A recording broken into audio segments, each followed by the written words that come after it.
everyone to Corporate IP from the Inside Out, planning today for the future. We'll be talking today about basically corporate IP from a legal perspective, a growth perspective, and a financial perspective. So we'll just introduce ourselves and get into a poll and then our chat. My name is Stephanie Poddick. I'm a former toy executive turned business and intellectual property attorney, and I'm of counsel with Gottlieb, Brackman, and Reisman, and excited to be here today. And so the companies represented today are Gottlieb, Brackman, and Reisman, Growth Terra, and Accelerating CFO. Panelists, if you would like to introduce yourselves. Should we start with Mitch? Oh, fantastic. Thank you very much, Stephanie. Stephanie is my colleague. I'm also a partner at Gottlieb, Brackman, and Reisman, and in my prior life, I was an electrical engineer doing computer design and engineering. Our firm's an IP boutique. We provide legal advice and guidance on all aspects of patent, trademark, copyright, and unfair competition law. My particular clients span the gamut from individuals at startups to large companies of all sizes, emphasizing companies that develop tech-related products. And I work with them to help them identify, protect, and enforce their intellectual property, to reduce overall risk of third-party infringement, and to generally help them build out their IP portfolio over time.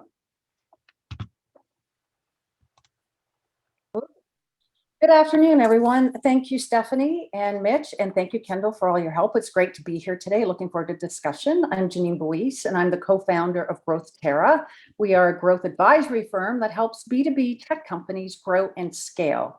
We work as consultants and as outsourced or fractional revenue leaders to build sales, marketing, and customer success into one integrated revenue engine that maximizes revenues, retention, and profit.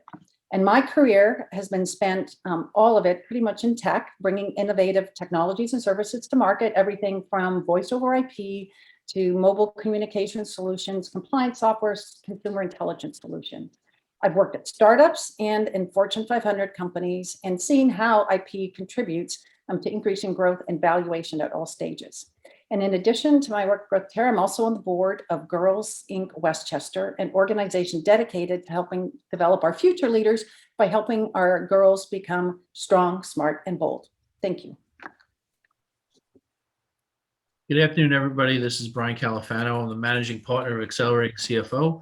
We're a fractional CFO firm which provides CFO services for small and medium-sized businesses that can't justify hiring a CFO on a full-time basis. We work across all industries, but we primarily specialize in the media, entertainment, and media, entertainment, and technology spaces. With that being said, our work spans across many industries, and we work with companies of all sizes. But our primary space is between $1 million and $40 million in revenue. And prior to founding my company, I worked with some of the largest names in the media and entertainment industry, including Viacom, McGraw-Hill Companies, the National Hockey League, and Kaplan Learning. And prior to starting this company, I participated in an IPO with a company called SFX Entertainment. So it's a pleasure to be here, and thank you. And I'm looking forward to having this discussion with my fellow panelists.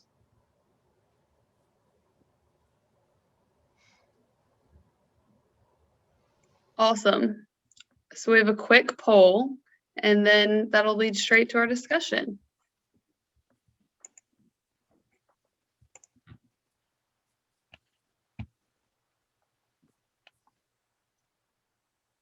Okay, is it up? So yeah, so please answer, does your company have intellectual property? Yes, no, I'm not sure. Be honest, we won't know who did what.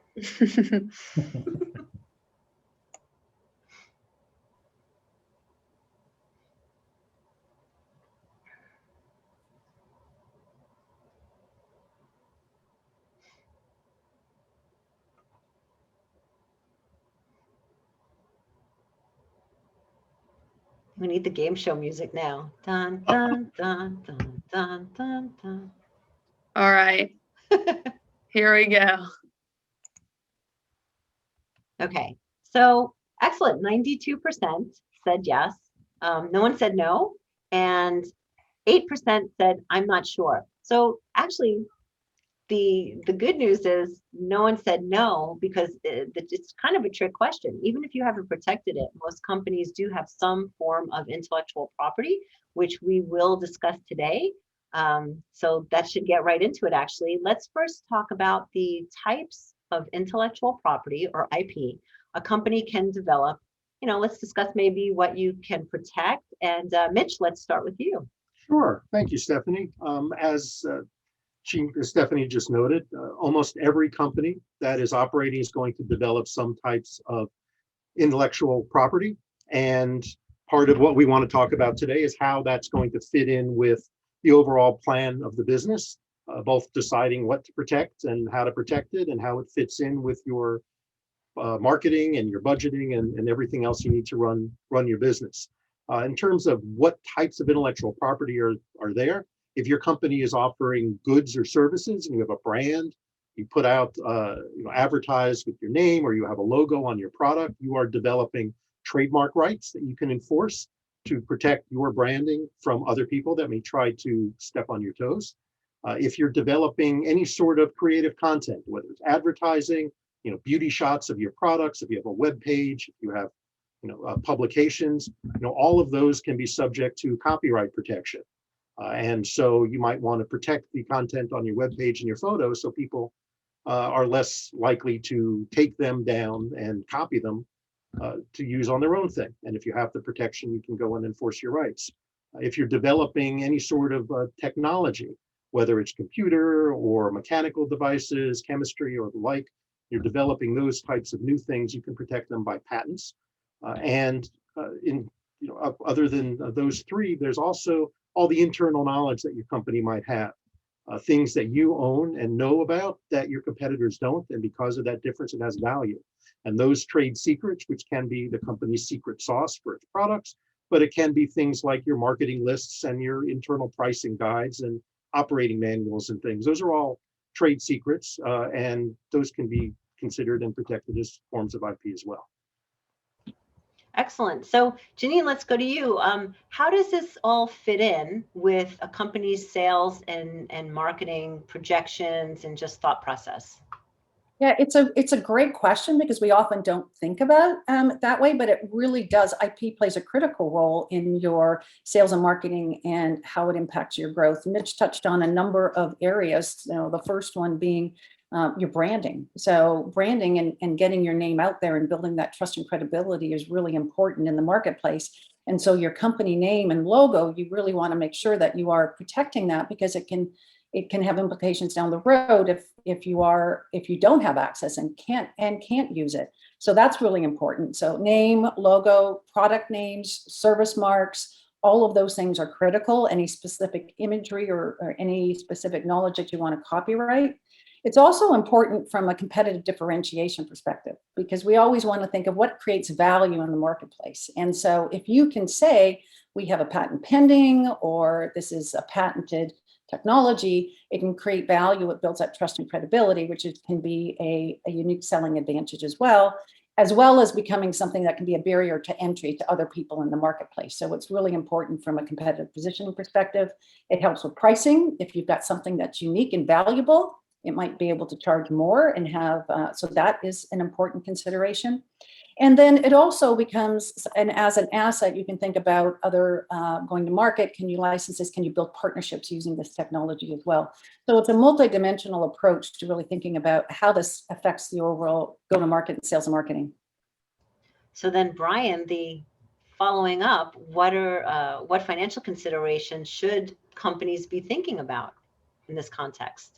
Right. No, I think the number one thing that all companies should consider when you talk about the value, the patents and the copyrights and the trademarks and all the other intellectual property that was discussed both by Jeanine and Mitch, it's really important that you budget and forecast your future cash flow stemming from each of those identifiable and tangible assets. And the reason why you need to do it is because it does two things, actually. The first thing is it really helps you focus on where you need to be in terms of understanding your business, understanding what's truly valuable. I mean, in this day and age, as technology and software and things that's very difficult to touch and feel become so valuable in your business, it's really important that you're constantly measuring and making sure that you're maximizing the value on your balance sheet of what you truly have on your intellectual properties. It becomes really important when you acquire a company and when you develop a brand name over time.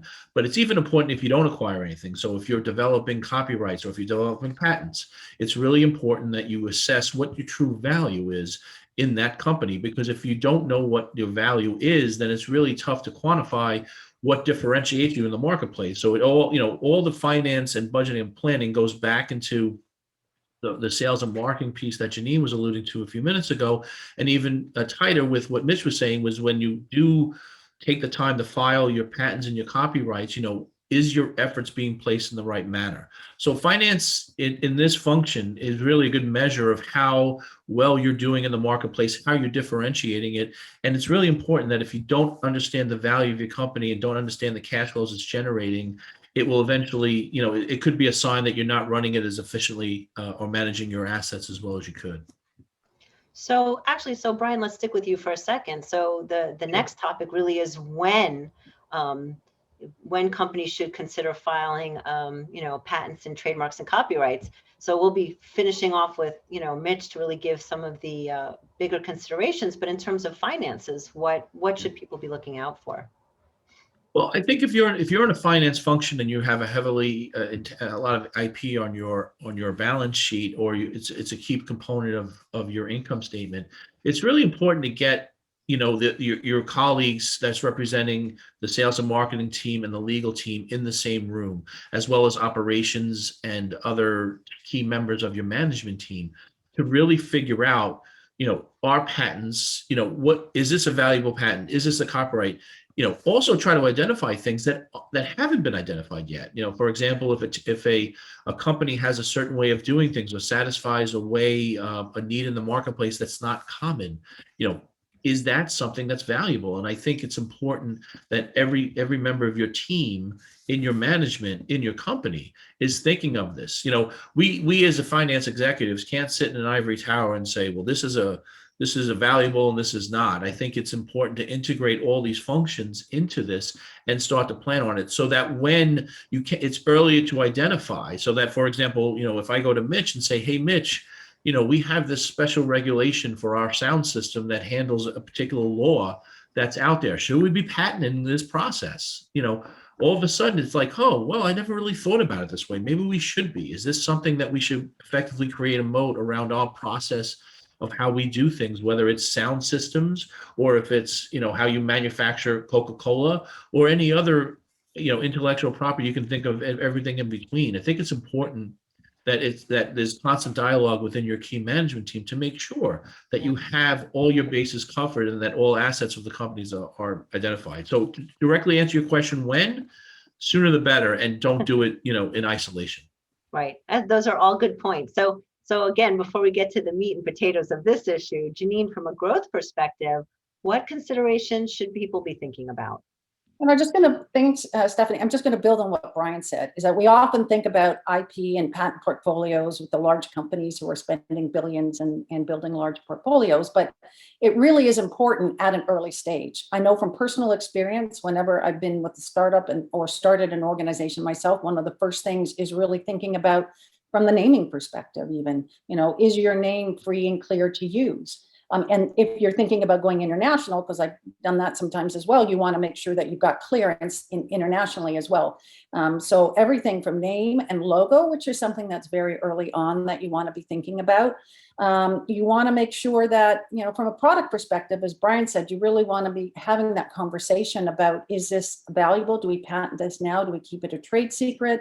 Or, you're trying to balance making sure that there's value there and there's a concept of product market fit. That's what you're saying, is because oftentimes very early stage companies will pivot. And so you want to make sure you're patenting something that's going to be valuable down the road. So that's a key consideration, and you need to have people talking about that.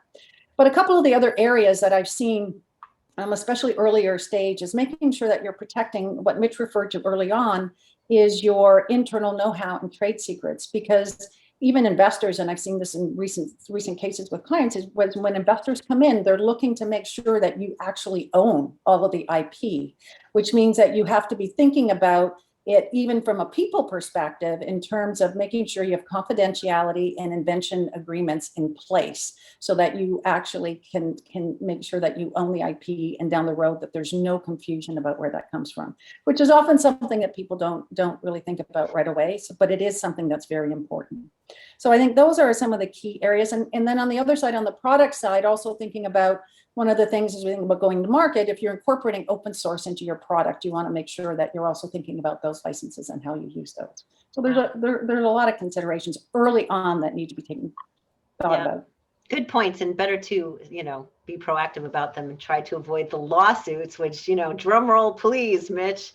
What, when should companies be considering protecting their IP, and what's it all about?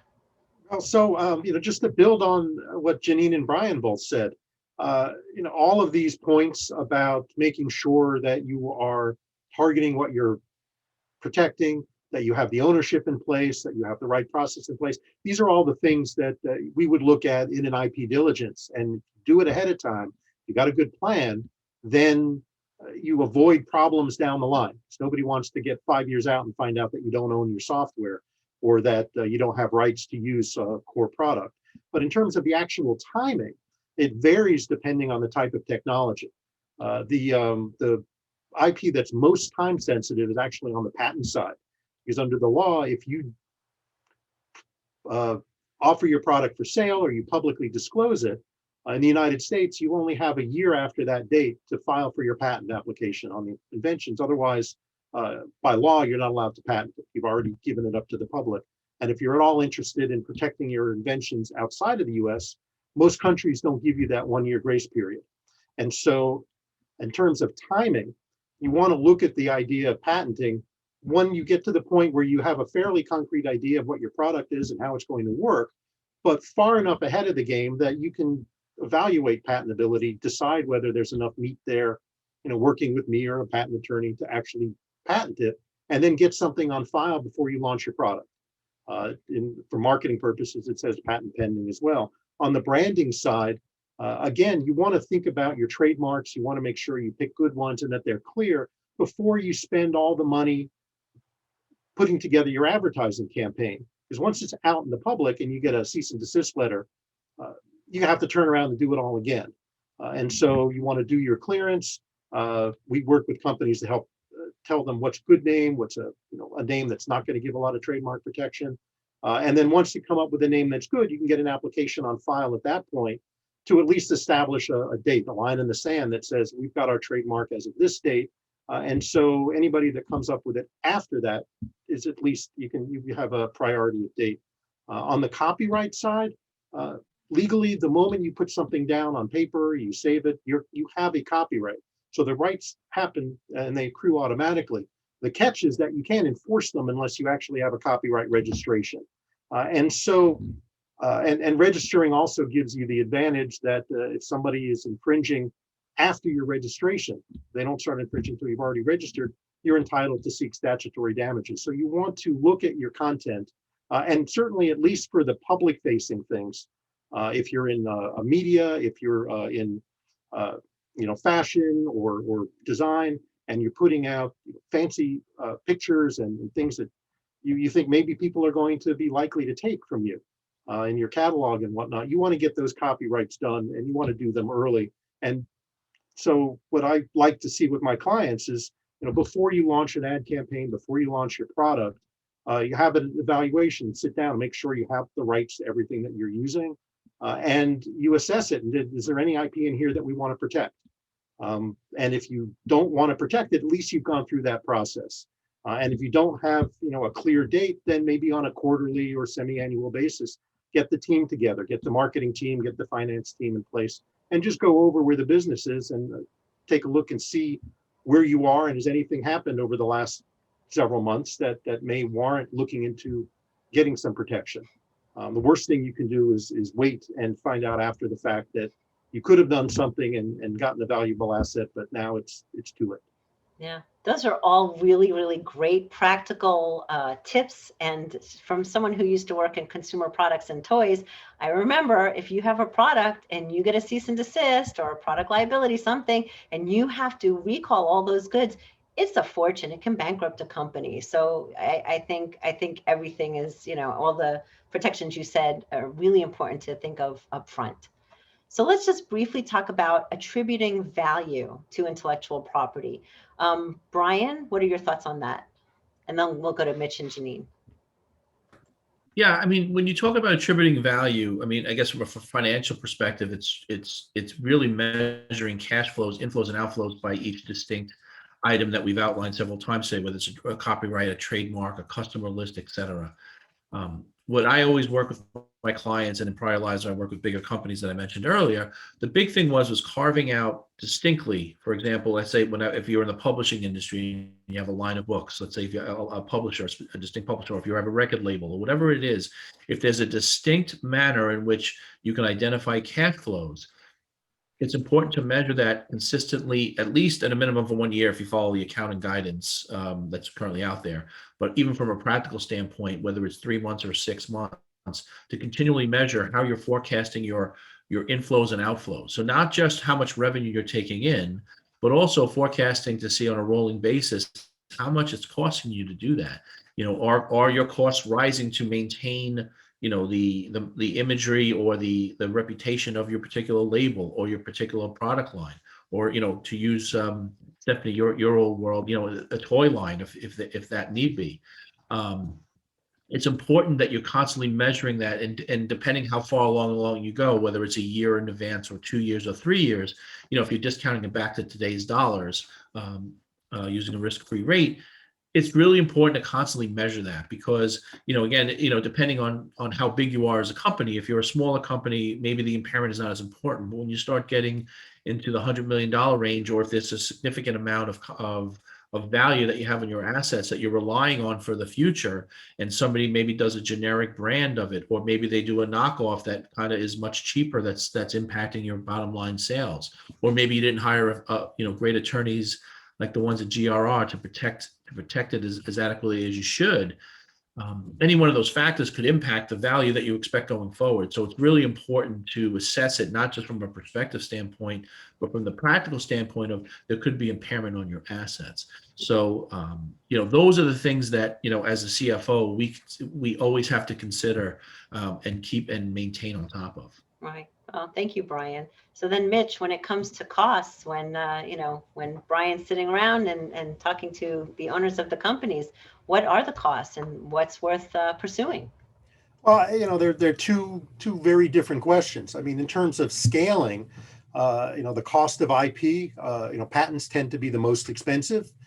Even a low, simple patent application, from filing through the prosecution in the patent office, the issue can be, $6,000 to $10,000. Trademarks are less expensive. The filing process and getting something in is usually about $1,000, and if it runs smoothly, they're only incremental costs. And copyrights are less expensive as well. But there's also the long-term value, and how I look at it when you look at what the value of the IP is really, what can you do with it?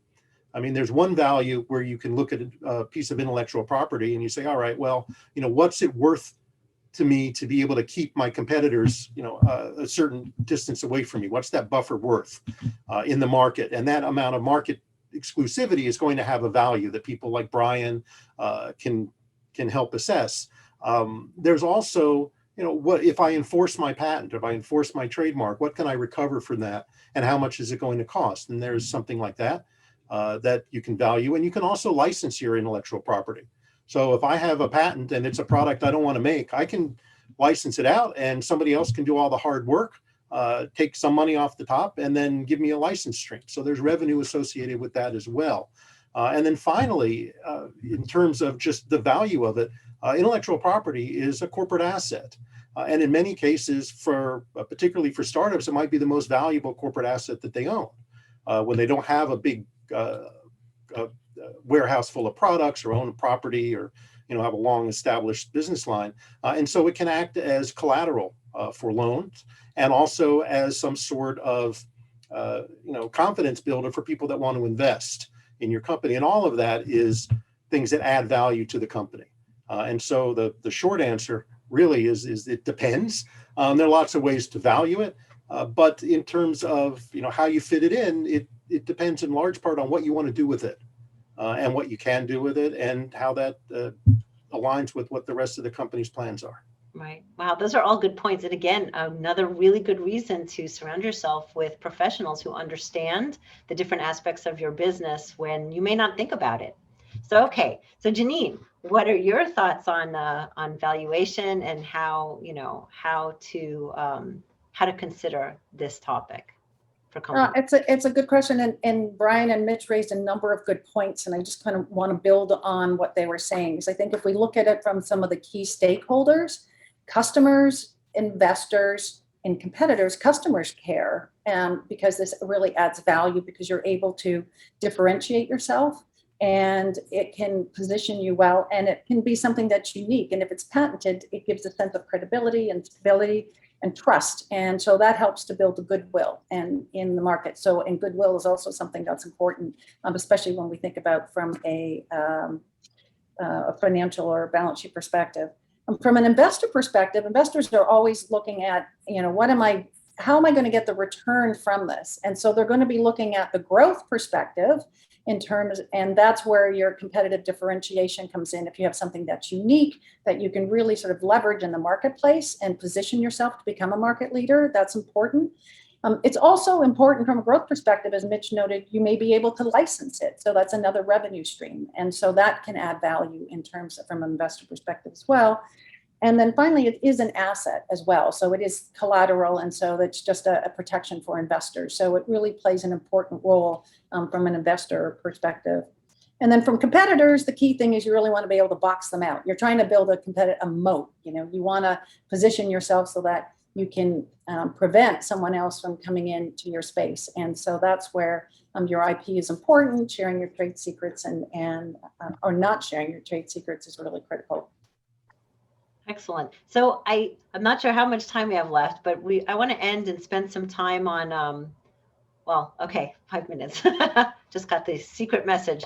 So we were going to talk about dangers of not protecting the IP, but I think basically that's, more or less been covered. If you don't protect it, someone may come in and steal it. There are a number of other issues, but I really would love to end with, good practices. And then Mitch will end not only with good practices, but some common misconceptions that you can walk away with today that you can take back and kind of implement. So Jeanine, let's start with you first. What are some good practices that you would advise to companies on our call today? I'm going to talk about three things. I think first is, and we talked about this early on, understand your IP. Sort of really be proactive and conscious about thinking about what IP you have and how you want to protect that from the earliest days. So, and it doesn't need to be overly burdensome, but I think being conscious about it is an important first step. Do your homework, second, so that when you are, if you're going to be launching, and you talked about this in the toy industry, we did this, every marketing campaign and at Nokia and other companies and even startups thinking about what are we launching? How are we going to protect? Do we have the right assets? How do we protect our names, our logos, our product names, making sure that you can use them first before you then protect them. So do your homework before you go to market. Put into place the proper procedures, sort of the invention agreements. And lastly, I think Brian raised this, and I think this is a really important point. Business today cannot be done sort of in silos. And so even for intellectual property, think of it as a team. This is not a decision that any one particular function makes. This is something that is a business and a strategic decision. And so working with sales and with marketing and with people and with product and finance, all of these players functions have a key role to play in making sure that you are protecting and capitalizing on the value of your IP. Oh, all very good points and suggestions and recommendations. Brian, on to you. Yeah, I think, again, I want to emphasize the last point Jeanine made, because, again, doing this in an ivory tower, whether you're the CFO, the CEO, or even the COO or the founder of a company, whether it's 10 million in revenue, 100 or a billion. I think if you do it in isolation, you're shielding yourself from other circumstances and knowledge of the marketplace that you may think you know it all, but you probably are missing something, and it could be good or bad, right? You could be missing a good licensing opportunity, you could be missing a good royalty opportunity, or you could be missing a communication from one of your salespeople that's saying, hey, people really regard this in a particular light, this particular product or this particular process or the way we do things. And I think you really need to listen strongly to the people that are out, quote unquote, out in the field or that are working with your customers. That knowledge base that you have with your customer is so vital in terms of assessing the true value of your firm and your unique value proposition.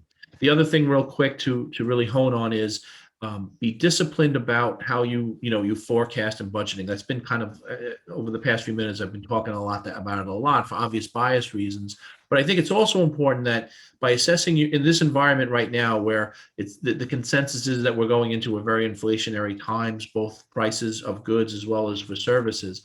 I think any time that you enter into it, you need to account for that in terms of what your value is going forward. Not only does it help you on your cash inflow process in terms of figuring out how much you can price out your product and how much of a volume that you can have, but it's also important in terms of components and making sure that you have all your costs accounted for, so that if you haven't historically had a cost in place, cost increases in place of say more than 2% over the past several years, you may want to stress test that and say, what happens if our costs increase 5%, 10%? What happens if, like, you're in the semiconductor industry and you can't get product that you've historically been getting quickly, or it's going to be more costly to bring it into your manufacturing facility? You need to consider all of that when you're assessing the value of some of your copyrights and stuff. So Yeah. Really important to measure twice, cut once, as many a carpenter has said. But when Yeah. you value your carpenters, Very good. when you value your carpenters, when you value your patents and your intellectual property. That's very good advice, and especially insightful now when they're talking about so many shortages of chips and chicken and gas, and I mean computer chips, not potato chips. Anyway, Mitch, take it home. Give us some good things to good practices, and then if you want to end with some misconceptions. Yeah. Don't spread rumors about potato chip shortages. Actually, I'm gonna do it the other way, only because when I give talks to startup companies and trade groups and about intellectual property and going over it, there's a couple of misconceptions that companies very often have, and I'm just going to highlight two of those. The first is on the patent side. A patent gives you a right to exclude others from practicing your invention. So you can get a patent on a new invention, but what it's important to remember is a patent doesn't mean that you can actually make the patented product without infringing a third party's patent. And so, clearance opinions and things can be very important, particularly if you're launching into a litigious area with, companies that sue a lot that you're competing with. The second is on the copyright side, and that is simply just because you see it on the internet does not mean you can use it. There are countless times when somebody has taken a picture off of Instagram or web posting or social media somewhere and included it in their blog or in their own marketing, and they turn around and they get sued for copyright infringement.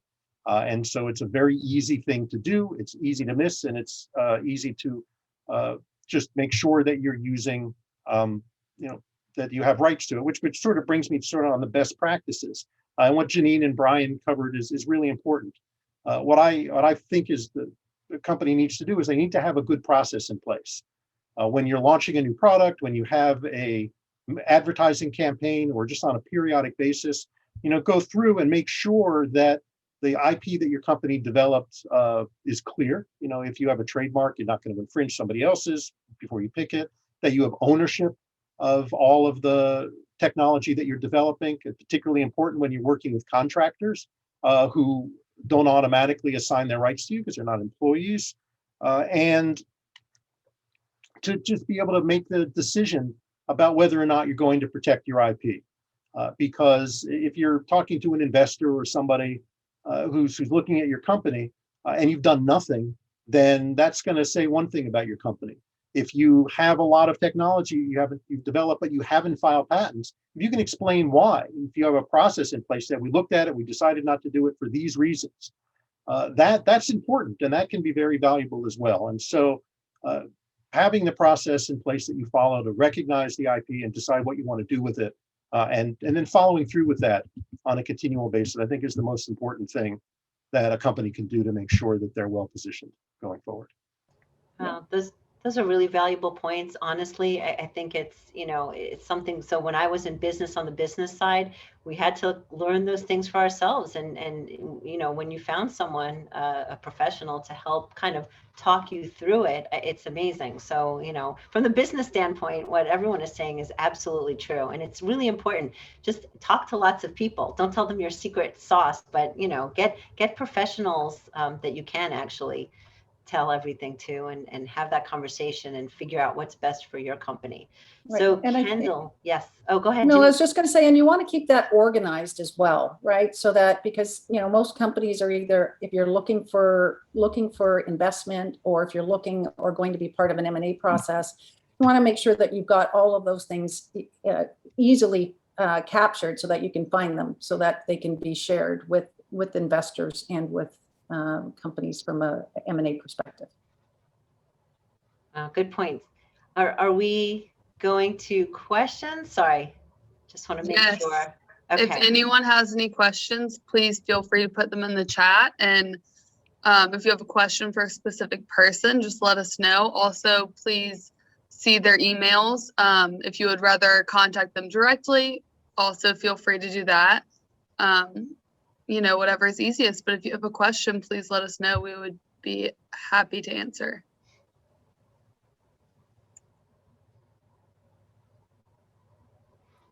In the meantime, just to interject a point that I wanted to make earlier is that I think with intellectual property, right, guys, that it doesn't really make a difference the size of the company itself, right? So, I mean, Jeanine, you alluded earlier to whether you're a startup or a larger company. I think it's important that I don't know the company size of the participants on the phone or in this webinar, but I think if you're sitting there and you're like, well, what kind of intellectual property do I have?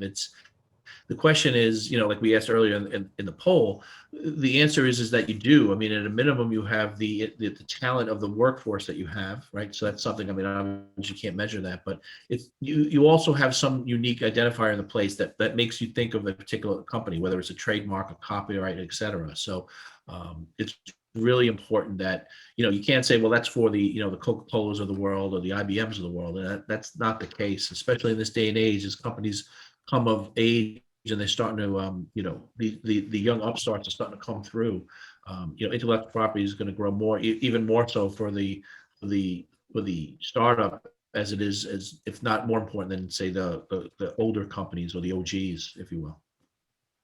Yeah. And that's important, because even if you, as a startup, and Mitch talked about this as well, you want to make sure that you're developing something that's unique to give you a competitive advantage, but also you want to make sure that what you're doing is not infringing on anybody else's copyright. So in today's day and age, paying attention to IP is critical, because it affects everything about the company, and which ultimately affects your growth, your ability to build the kind of company you're looking to. True.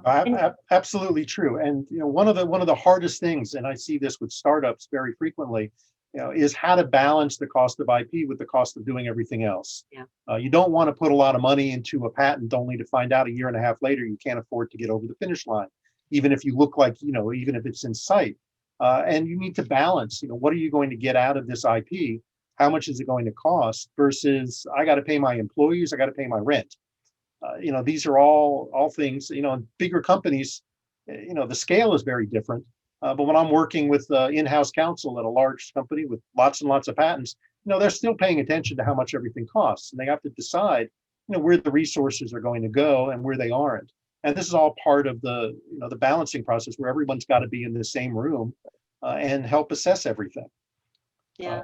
It gets down to value, right? That's really about understanding what value does it bring as an asset, as a competitive advantage, as a, to the business from a revenue or licensing perspective. So it is a key question. Yeah. I agree. And I think, one of the things when we work with clients, it's really more helping them identify what the issues are and what they should be considering, because at the end of the day, it's a business decision. So, all of your points are very valid. If you're sitting, you want to know how are you going to make your best decision. That's getting all the information first and then kind of deciding from there. And then you can always, in some cases you can add the intellectual property protection afterwards. Sometimes you can't, but again, better to know the difference starting up. So thank you. If there are no questions, Kendall, let us know what's next. Thanks everyone for joining us. I will send the recording to everyone, hopefully tomorrow. We really appreciate it. And again, if you have any questions for our panelists or hosts or me, please feel free to email us at any time. We're happy to help. Thank you, everyone. This was great. I had a fun time. I look forward to the next one. Thank you all. you, everyone. Thanks, Stephanie, very much. Thank you. You guys. All right. Bye, everyone. Thank you. Happy Wednesday.